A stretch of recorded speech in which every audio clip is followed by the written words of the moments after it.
কিয়ামতের দিন বান্দার যে ইবাদতটার হিসাব নেওয়া হবে সবচেয়ে আগে, সেটা হচ্ছে নামাজ।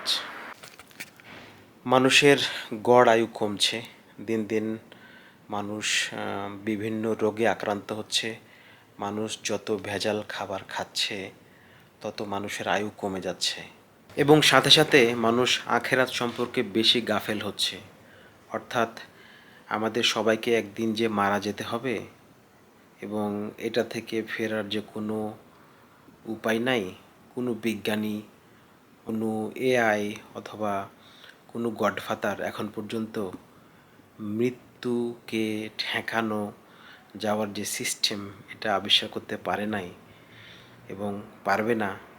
এই বিষয়টা আমরা অনুধাবন করতে পারছি না, এবং সাময়িক সময়ের জন্য অনুধাবন করলেও পরবর্তীতে আমরা ভুলে যাই।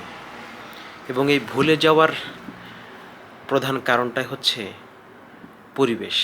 আমি কোন পরিবেশে থাকছি? আমি কি একটা দিনী পরিবেশে থাকছি, যেখানে আমাকে আমার দিনদার সহকর্মী অথবা দিনদার ভাই আমাকে নামাজ পড়ার প্রতি উৎসাহ দিবে, ভালো কাজ করার প্রতি উৎসাহ দিবে। সে একটা ভালো কাজ করবে, সে নামাজ পড়বে, সেটা দেখে আমিও তাকে অনুকরণ করব। এরকম কোনো পরিবেশে থাকছি?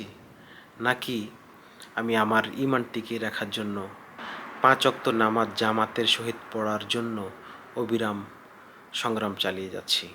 ইউরোপের এসব অঞ্চলে সবচেয়েতে মুসলমানদের জন্য খারাপ যে বিষয় হচ্ছে 5 ওয়াক্ত নামাজ জামাতের সহিত আদায় করতে না পারা।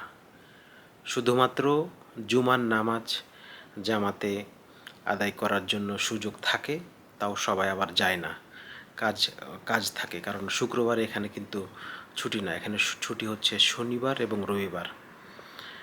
এজন্য রাসূল সাল্লাল্লাহু আলাইহি ওয়াসাল্লাম যেখানে সারা জীবন চেষ্টা করে গেলেন, রাসূল সাল্লাল্লাহু আলাইহি ওয়াসাল্লাম মৃত্যুর আগে তার বাড়ি থেকে মসজিদে নববীর দিকে তাকিয়ে দেখলেন যে আমি অসুস্থ থাকা সত্ত্বেও জামাত চালু আছে কিনা। তিনি দেখলেন আবু বকর রাদিয়াল্লাহু তাআলা আনহু জামাতের ইমামতি করছেন। এটা দেখে তিনি খুবই খুশি হলেন এবং আয়েশা রাদিয়াল্লাহু তাআলা আনহাকে বললেন, এই নামাজ, এই জামাতের সাথে নামাজ পড়ার, এটার জন্যই আমি সারা জীবন চেষ্টা করে গেছি। সেই রাসূল সাল্লাল্লাহু আলাইহি ওয়াসাল্লামের জীবন অনুকরণ করার ক্ষেত্রে, জীবন অনুকরণ করার জন্য আমাদের সবার কিন্তু জামাতের সহিত নামাজ আদায় করা ফরজ। আপনার দিনের পর দিন, মাসের পর মাস, বছরের পর বছর আপনি ইউরোপে থাকার ফলে জামাতের সহিত 5 ওয়াক্ত নামাজ আদায় করতে পারছেন না, এটা আপনার কখনোই ওজর নয়। এটা আপনার কখনোই ওজর নয়। ওজর হচ্ছে এটা, যেখানে নিয়মিত 5 ওয়াক্ত জামাতে নামাজ হয় অথচ আপনি 2-1 ওয়াক্ত অসুস্থতার কারণে অথবা অন্য কোনো কারণে জামাত ধরতে পারলেন না, সেটা হচ্ছে ওজর। কিন্তু যেখানে জামাতের নামাজই হয় না, অথবা হলেও এত দূরে যে আপনি আপনার বাসা থেকে গিয়ে 5 ওয়াক্ত নামাজ ধরতে পারবেন না, সেখানে আপনার থাকা মোটেও উচিত নয়।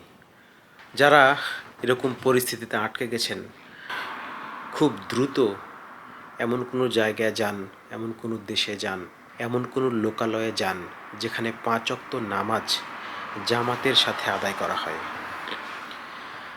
কারণ আমরা যতই যাই করি, বাড়ি গাড়ি সম্পদ, দিন শেষে কিন্তু আমরা নামাজ পড়েছি কিনা সেটারই হিসাব হবে। হাদিসে আসছে যে আউয়ালু মা ইউহাসিবু বিহিল আবদু ইয়াউমাল কিয়ামাতিস সালাত। কিয়ামতের দিন বান্দার যে ইবাদতটার হিসাব নেওয়া হবে সবচেয়ে আগে, সেটা হচ্ছে নামাজ।